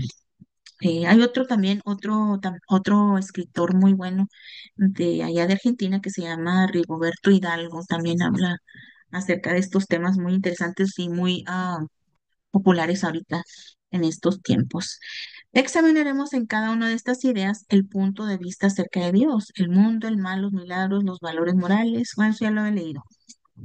Y aquí está la gráfica, 7 cosmovisiones principales. En el número 1 dice sin Dios, ateísmo. En mero en medio tenemos la realidad definitiva, un solo Dios. En el número 2 muchos dioses, es el politeísmo, infinito y finito. Y luego la gráfica sigue hacia abajo, finito e infinito. Dios es identificado con el mundo, panteísmo número 3. Dios no es identificado con el mundo, un Dios finito, le puse 4. Y acá donde dice infinito hay dos, vean, dos divisiones. Dios es identificado con el mundo, panteísmo número 5. Dios no es identificado con el mundo y tiene dos subdivisiones. Dios no obra milagros, el deísmo le puse 6 y al teísmo le puse 7. Ok, dice, ¿se identifican con el mundo o no? ¿Son posibles los milagros? Escribimos en cursivas el nombre de cada cosmovisión y el camino que lleva a la conclusión cristiana lo escribimos en negritas. Ateísmo, ¿y si no hay Dios?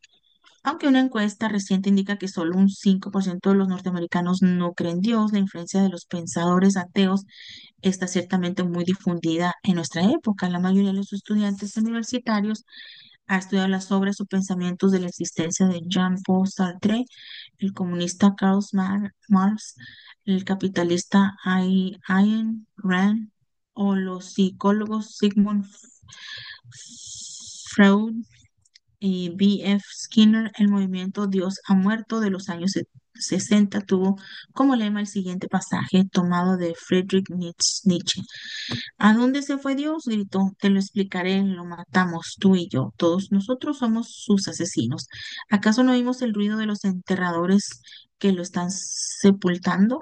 Dios ha muerto, Dios sigue muerto. Sin embargo, no todos los ateos son tan militantes. Karl Marx se hizo eco de los sentimientos de muchos ateos modernos cuando escribió Hoy no hay lugar para un creador o un gobernante en nuestra concepción evolucionista del universo. Mientras el escéptico duda que Dios exista y el agnóstico dice que no puede saber si hay Dios afuera de sí mismo, el ateo proclama que no hay Dios, solo existe el mundo y las fuerzas naturales que operan en él. Religión sin Dios. En 1961, la Corte Suprema de Estados Unidos dictaminó la existencia de ciertas religiones ateas y citó entre ellas el budismo, Hinayana, el taoísmo y el humanismo secular. Y aquí algunas de las creencias del humanismo secular. Te da 6 puntos. Dice, los humanistas religiosos consideran el universo como existente y no como creado. El humanismo cree que el hombre es una parte del universo y que emerge como resultado de un proceso continuo. No encontramos propósito o providencia divinos para la especie humana, ninguna deidad nos salvará, debemos salvarnos a nosotros mismos. Afirmamos que los valores morales tienen su origen en la experiencia humana, la ética es autónoma y situacional y no necesita sanción teológica ni ideológica. Y 5, la educación moral para niños y adultos es una manera importante para desarrollar conciencia y madurez sexual. 6, el individuo debe experimentar una gama completa de libertades civiles en todas las sociedades para realizar la libertad y la dignidad. Esto incluye el derecho individual a morir con dignidad, la eutanasia y el derecho a suicidarse. Imagínense, todas son citas del manifiesto humanista. Jesús bendito. ¿Qué creen los ateos acerca de Dios? Hay diferentes clases del ateísmo. Algunos creen que Dios existió una vez, pero murió en el cuerpo de Jesucristo. Otros dicen que es imposible hablar de Dios porque no podemos saber nada de él. Así que puede muy bien no existir. Aún otros dicen que ya no se necesita el mito de Dios, que una vez floreciera entre los hombres, pero el enfoque clásico sostiene que nunca hubo ni habrá Dios en el mundo o más allá. Quienes tienen esta cosmovisión objetan que los argumentos para demostrar la existencia de Dios son defectuosos. Dios es sencillamente una creación de la imaginación humana. ¿Qué creen los ateos acerca del mundo? Es increado y eterno. Otros dicen que empezó a existir de la nada y por nada. El mundo se autosostiene y se automantiene. Aducen que si todo necesita una causa, entonces uno puede preguntar qué causó la primera causa.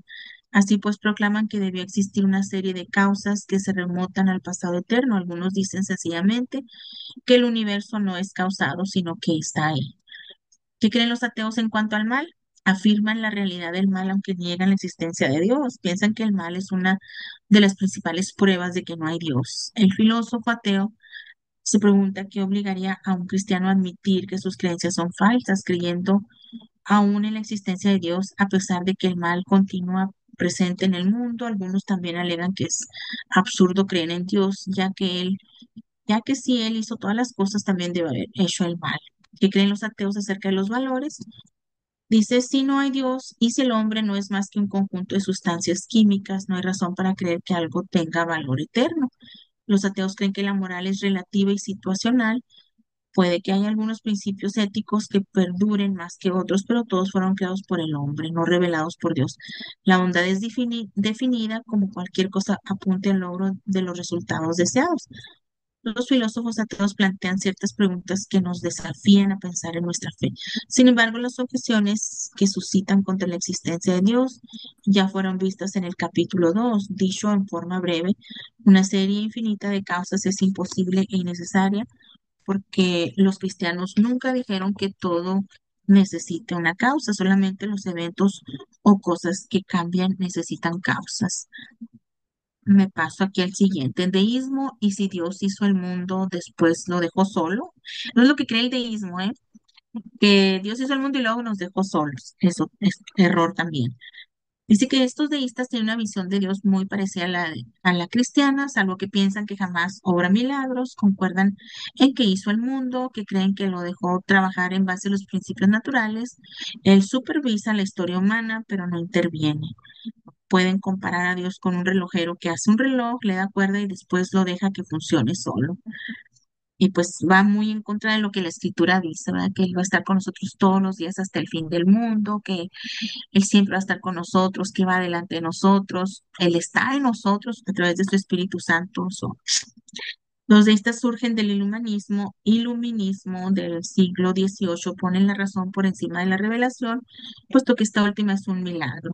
Algunos deístas famosos son Thomas Hobbes, Thomas Paine, Benjamin Franklin y mira, de los famosos de aquí de Estados Unidos, Thomas Jefferson usó sus criterios deístas para sacar todos los milagros de la Biblia. Su Evangelio de Juan termina en el capítulo 19 con las palabras, y en el lugar donde había sido crucificado había un huerto y en el huerto un sepulcro nuevo, en el cual aún no había sido puesto ninguno. Allí pues por causa de la preparación de la Pascua de los judíos, y por aquel sepulcro estaba cerca, pusieron a Jesús. En la Biblia normales, todo lo que sigue, Juan 20-21, trata precisamente de la resurrección. Dice Thomas Paine, 1737-1809, fue uno de los 105 deístas más militantes que ha existido. Como se advierte en su libro La Edad de la Razón, 1794-95, sostenía que el iluminismo terminó con la necesidad de una religión revelada y que había llegado a la edad de la ciencia, diciendo la palabra de Dios es la creación que contemplamos. El universo revela al hombre todo lo que es necesario saber acerca de Dios. Despreció especialmente el cristianismo, temiendo que podría amenazar a un gobierno republicano. Me paso al de abajo. Ah,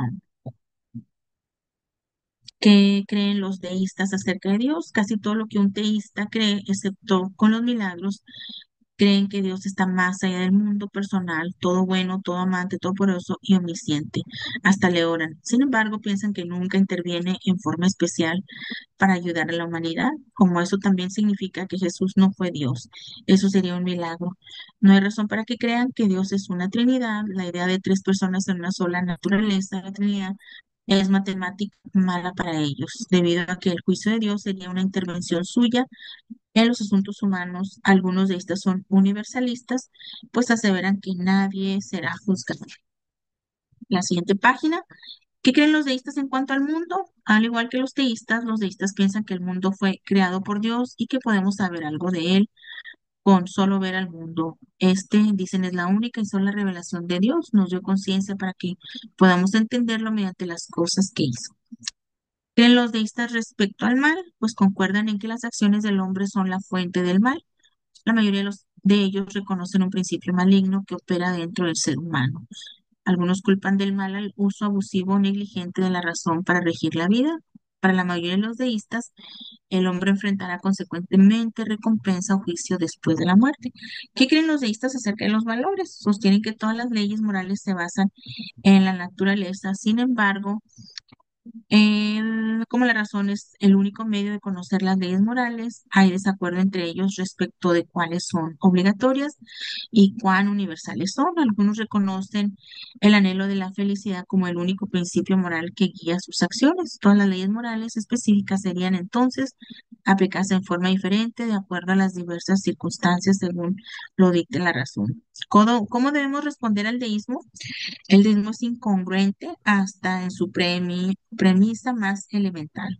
Los deístas creen en el milagro más grande de todos, la creación, pero rechazan lo que consideran milagros menores. Si Dios fue suficientemente bueno y poderoso para crear el mundo, no es razonable suponer que puede y podrá cuidarlo también. Si puede hacer una cosa de la nada, más aún puede hacerlo a partir de algo. Como por ejemplo cuando Jesús hizo vino del agua, al contrario de los pensadores del iluminismo del siglo XVII, los científicos de hoy no consideran que las leyes naturales sean universales ni absolutas. Esas leyes describen de alguna manera lo que vemos en la naturaleza, pero no distan lo que debe ser. Panteísmo, ¿y si el mundo es Dios? Dice, las religiones orientales son el asiento del pensamiento panteístico desde hace mucho tiempo, filosofía que está entrando a Occidente por medio del movimiento de la nueva era, bajo la forma de yoga, meditación, dietas macrobióticas y canalización. El enfoque central del panteísmo es que todo es Dios y Dios es todo. Además del hinduismo, taoísmo y algunas formas del budismo, el panteísmo es también el punto de vista de religiones occidentales como la ciencia cristiana, unitarismo, cientología y la teosofía.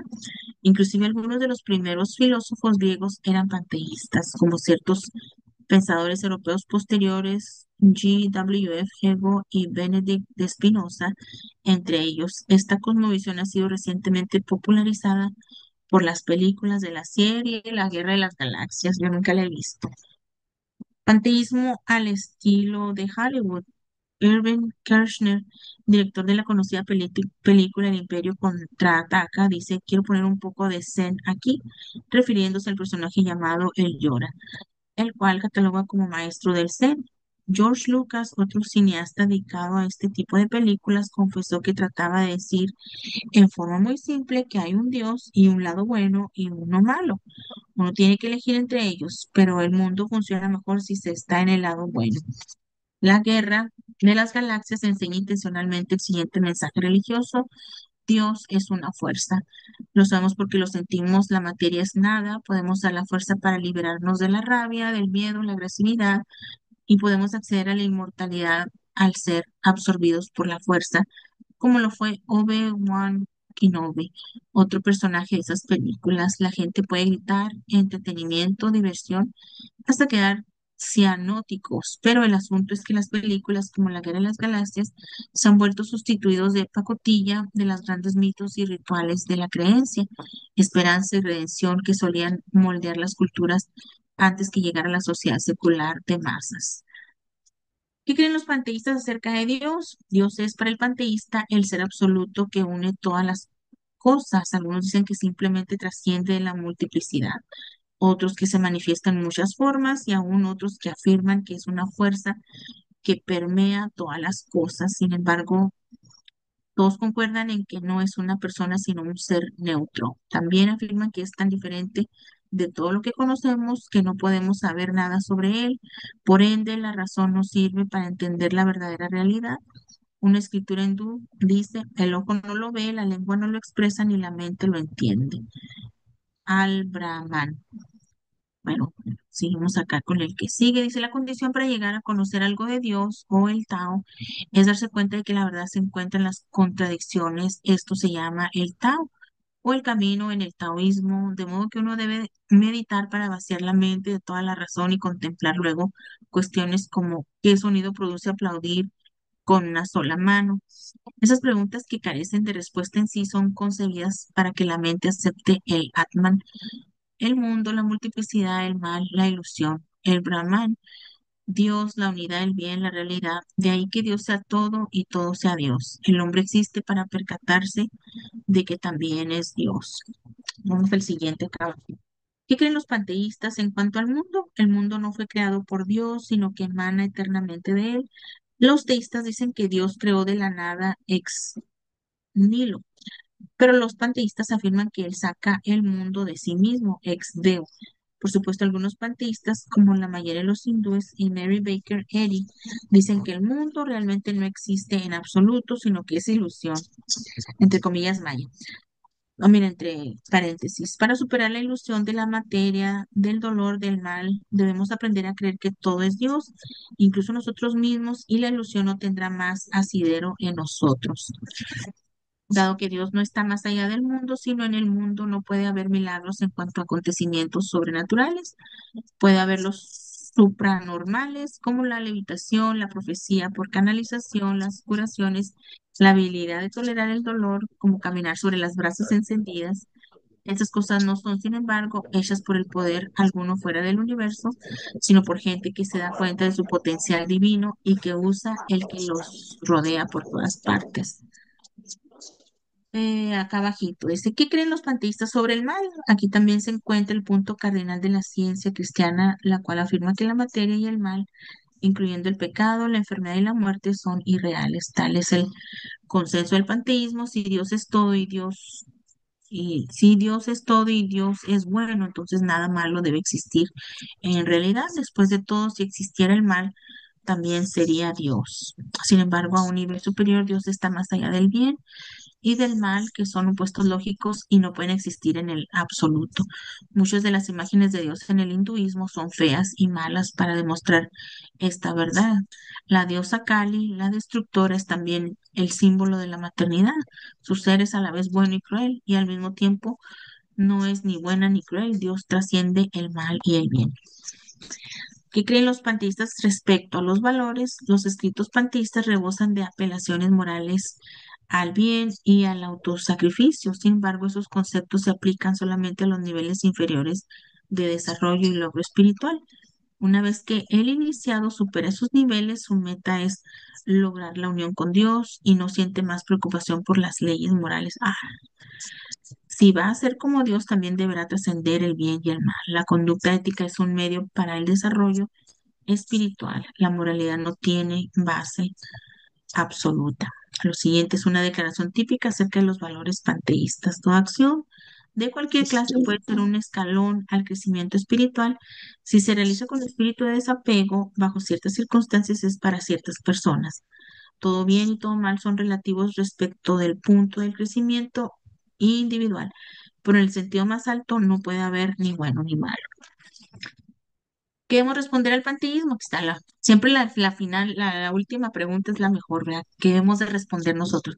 El panteísmo exige la absoluta devoción de sus seguidores y proporciona una cosmovisión general de toda realidad. También destaca correctamente el hecho de que no podemos atribuirle a Dios las restricciones de nuestro lenguaje limitado. Sin embargo, la declaración básica del panteísmo lo anula.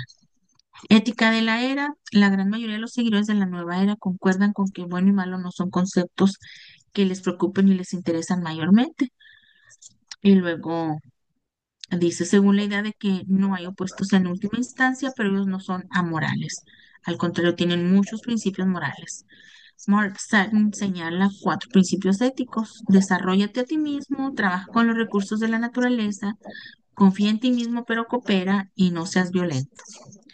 Sin embargo, estos lineamientos no deben considerarse absolutos, deben aplicarse en forma situacional solo cuando se presente la oportunidad. Ellos hacen el bien porque quieren evitar el karma malo o la retribución indeseada. En definitiva, no hay bien ni mal. La moralidad es imposible en estado espiritual porque si deseas algo para ti mismo, aún lineamientos o principios, ya te has separado del uno y además todo es como debe ser. Todos los juicios del valor, bueno y malo, correcto e incorrecto, pertenecen a un nivel inferior de conciencia que desaparece cuando llegamos a ser uno con el uno y todo con el todo. Todas las citas están aquí en este libro de New Age Politics, Delta Books, quién sabe qué. Ok, dice, por ejemplo, proclamar la razón que no se aplica a la realidad final es también contraproducente. Afirmar la razón nada puede decirnos acerca de Dios es una declaración racional, significa que es verdadera o falsa, pues esa es la esencia de toda la lógica, o no lo es. Um, Vamos a darle la vuelta.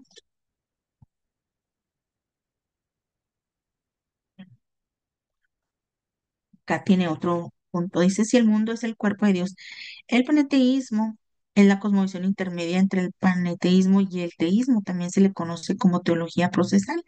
Afirma que Dios es el mundo, lo que el alma al cuerpo. Como en el teísmo, el mundo necesita a Dios para existir, pero al igual que en el panteísmo, Dios también necesita al mundo para expresarse a sí mismo. Así que aunque en un sentido Dios está más allá del mundo, en otro Él también es el mundo. Lo que está más allá de nuestra esfera se hace sentir concretándose a sí mismo en el mundo, de modo que Dios siempre cambia como cambia el mundo. Él está en el proceso de llegar a ser todo lo que puede ser. Esta es una cosmovisión reciente desarrollada por filósofos del siglo XX como Alfred North Whitehead, Charles Schwab, Schubert, Oshgen, algo así, y otros, pero se basa en ideas señaladas por Platón. Tenemos aquí una gráfica, dice Dios es el universo y lo es en el panteísmo. Y en el panenteísmo, Dios está en el universo. Bueno, les voy a decir primero el panteísmo. Dios es el universo, Dios no es personal, Dios es infinito, imagínense, Dios es eterno, Dios es inmutable, Dios y las criaturas son idénticas. Y en el panenteísmo dice, Dios está en el universo, Dios es personal, Dios es realmente finito, Dios es realmente temporal, Dios es realmente mutable, Dios y las criaturas no son idénticos. Ok. Dice que creen los panteístas acerca de Dios y el mundo. Dios tiene dos polos, uno primordial, el cual es eterno, inmutable, ideal, que trasciende el mundo, y otro consecuente, temporal, cambiante, real e idéntico al mundo. La naturaleza primordial de Dios es su polo potencial, lo que él puede ser, la consecuencia, la consecuente es lo que Él es realmente es en el momento. De manera que el mundo no es diferente de Dios, sino que es uno de sus polos. El polo potencial habita en el mundo tal como el alma mora en el cuerpo, ahí se materializa. Así el mundo es lo que precisamente Dios ha llegado a ser. Debido a eso, Dios nunca es realmente perfecto. Solo está en proceso de perfección para llegar a ser más perfecto. Necesita nuestra ayuda, como escribió Archstrom. En su último estado concreto, Dios es hecho o producido conjuntamente por Él y el mundo. En estados independientes previos, no somos simplemente co-creadores con Dios del mundo, sino en último análisis, co-creadores con Él de Él mismo. No sé en qué punto, pero en mi vida que yo tengo de cristiana, nunca me he encontrado con un panteísta o panenteísta, ni con ninguna de las religiones que hemos mencionado o de estas creencias, pues no necesariamente quiere decir que sean religiones, son más creencias, eh, como dice aquí, es una cosmovisión que ellos tienen de Dios, del mundo, del ser humano, de la creación, pero nunca me he tocado con uno, pero es bueno, no sé si alguna vez en su vida, quizás sí les va a tocar, no sé si alguna vez en su vida van a tener que usar esto que estamos leyendo, ¿verdad? Darle el repaso una que otra vez a su libro, a sus notas, está bien, porque nunca sabemos cuánto nos vamos a encontrar con alguien y vamos a tener o así voy a saber cómo contestarle o cómo tener esta defensa de la fe. Eh, Quizás jamás vuelvan a usar el libro, quizás jamás se tengan un encuentro con un panteísta o un panenteísta, pero como ahora, por decir ahora, como aquí en Estados Unidos, aquí miras gente de toda clase, o sea, de toda clase de todo el mundo, quiero decir, de todos los países. Vas a Disneylandia y ves de todo el mundo, de todo, ves franceses, alemanes, africanos, o sea, de todos los continentes, de todos los países y ah, de muchas naciones y de muchos lenguajes, ah, sí, muchos lenguajes, inglés, francés, alemán, mandarín, you name it, ahí los vas a ver. Muchos parques encuentras gente de partes de todo el mundo. Es ahí donde quizás te toca si estás sentado con alguien, platicando con alguien y ya entonces si la conversación es larga, te pudieras enterar de lo que creen. Dice, el pensamiento procesal y los evangélicos, el panteísmo no es simplemente una discusión académica sin efectos en la gente común y corriente. Su influencia ya se siente en la comunidad cristiana, la Escuela de Teología Perkins de la Universidad Metodista del Sur, donde enseña Schubert Ogden es adepta a la teología procesal, como lo es la Escuela de Teología Claremont, donde enseñan John Cobb y David Griffin. Son varios los pensadores influyentes de la comunidad evangélica que han concluido que Dios no es eterno e infinito, sino perdurable en el tiempo. Criterio publicado por Nicholas Walterstorff, Clark Pinnock en Stanley Krenz. Nombres más raros. Aunque estos autores no han aceptado una cosmovisión completamente panenteísta, le han dado importantes concesiones al permitir que Dios cambie, ya que si tiene algún potencial de cambio, no puede ser entonces el ser necesario de quien hablamos en el capítulo anterior. Así que creen los panteístas en cuanto al mal, debido a las limitaciones de su polo real. Dios no es omnipotente, sino que dirige al mundo solo mediante su influencia, pero no todo el mundo reconoce o está controlado por su influencia, de modo que existe el mal. Dios no puede controlarlo ni garantizar que alguna vez lo eliminará. Sin embargo, creen que el mal abre nuevas posibilidades para que Dios se autorrealice, presentando nuevas oportunidades para crecer y llegar a ser perfecto. Oh my goodness. De modo que el mal no es necesariamente indeseable. Hay algunos aspectos en los cuales Dios no quiere eliminar el mal. Siguen las creencias bien erróneas. Porque no conocen a Dios, exactamente. Dice, ¿qué creen los panteístas acerca de los valores? Al igual que los teístas, los pensadores procesales sostienen que los valores se arraigan en la naturaleza de Dios, pero como ella es diferente en ambas cosmovisiones, también difiere la naturaleza de sus valores, puesto que Dios cambia constantemente. Error. También cambian los valores. Puede haber, y no, en Dios no cambian los valores, Él siempre va a tener los mismos valores morales. Se puede haber cierto ideal del bien o en la naturaleza primordial de Dios, pero lo que debe de interesarnos es crear belleza en nuestras vidas, en el mundo real, sin referirle a algún imaginario estado futuro de las cosas. Nunca esperemos crear perfección, al contrario, esforcémonos en hacer más bien. Lo que me parece increíble, o sí, siempre lo digo, de respecto a esto y de otras sectas o religiones o creencias, la osadía de pensar de que el ser humano sabe más que Dios o que es mejor que Dios. Dice, es entonces cuando los valores se definen solo en términos generales, por ejemplo, estética, cuyo uso es muy frecuente, como escribe Hartshorne, el único bien que es intrínsecamente bueno en sí mismo es la buena experiencia y su criterio es la estética, la armonía y la intensidad tratan de resumirla. Ser ético es procurar la optimización estética de la experiencia para la comunidad. Ups, faltan cuatro. Dice, con esta norma evitamos las disputas y el aburrimiento tanto en la comunidad como en otros mismos. La amabilidad conduce a la belleza y la armonía, mientras que la crueldad a la fealdad y la discordia, la preocupación produce intensidad y su opuesto es la apatía. Todas las normas morales deben derivarse de estos principios y adaptar la influencia para mejorar la experiencia presente. Y luego nos da una otra gráfica aquí de panteísmo y panenteísmo. En el primero dice, Dios es el creador del mundo, el mundo es diferente de Dios, Dios gobierna el mundo, Dios es independiente del mundo, Dios es inmutable, Dios es absolutamente perfecto, Dios es infinito y eterno, Dios es absolutamente uno. Y en el panteísmo, Dios es el director del mundo, el mundo es lo mismo que el cuerpo de Dios, Dios coopera con el mundo, Dios es interdependiente con el mundo, Dios está cambiando continuamente, Dios es constantemente perfeccionado, Dios es efectivamente finito y temporal y Dios tiene dos polos. Entonces dice, ¿cómo debemos, ya por último, cómo debemos responder al panenteísmo?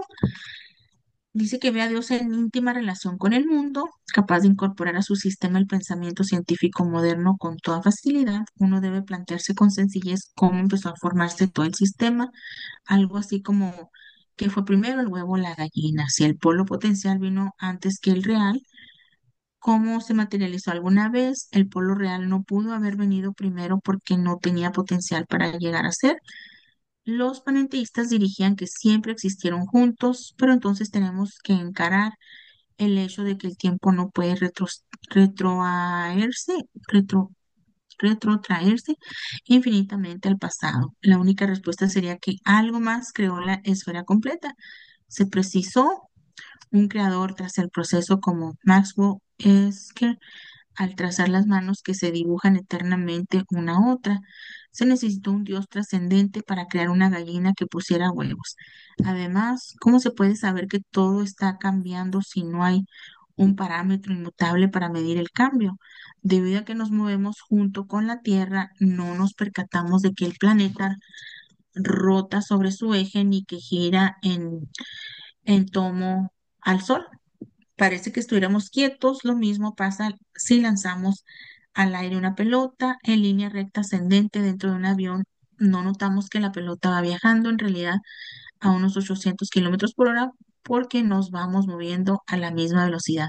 Solo estamos seguros de que algo se mueve cuando lo medimos por algo que no se mueve, así que ¿cómo sabremos que todo cambia sin mirar algo que no cambia? El paneteísmo carece de explicaciones porque sostiene que aún Dios cambia constantemente. Hasta ahí. Me lo pongo aquí. Hoy estamos 14 de octubre, 14. Se pone una notita así.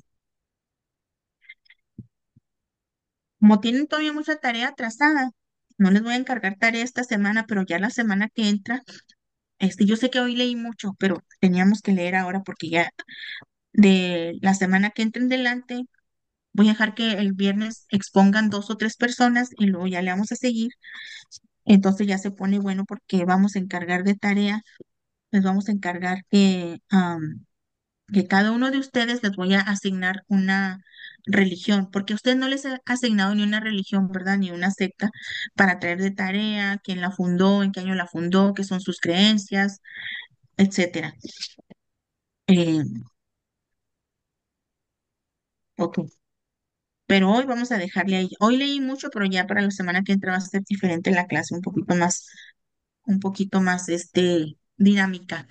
Vamos a dejar leer y vamos a estar compartiendo un poquito más. Pastor, ¿podemos cerrar con oración? Amén, pastor, amén. Gloria a Dios. Gloria a Dios. Padre, te damos gracias en el nombre de Jesús. Gracias por este tiempo.